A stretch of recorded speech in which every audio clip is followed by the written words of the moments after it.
Welcome to my tutorial na kung paano isolve ang binary to decimal. So, ang unang step dito is lagyan natin ng exponent to each number.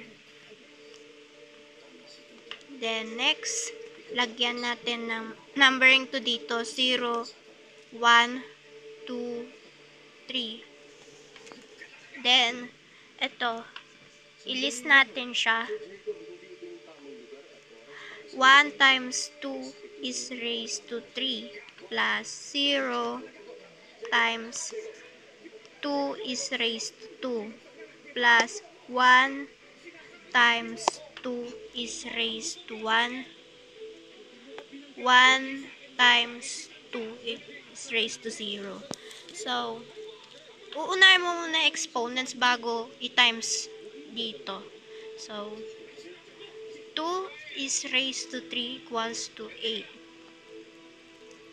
plus eto 2 is raised to 2 equals to 4. Then 2 is raised to 1 equals to 2 plus 1 times 2 is raised to 0.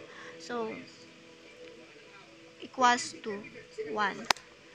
Then, i-multiply natin siya. 8 times 1 equals to 8 plus 0 times 4 equals to 0 plus 1 times 2 equals to 2 plus 1 times 1 equals to 1. Then, isasum natin itong lahat. Ito.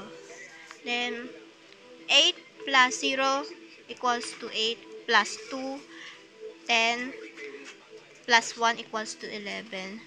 Then, ang final answer natin is 11. Pero, lagyan natin to ng 10. Yan po ang final answer natin. Thank you.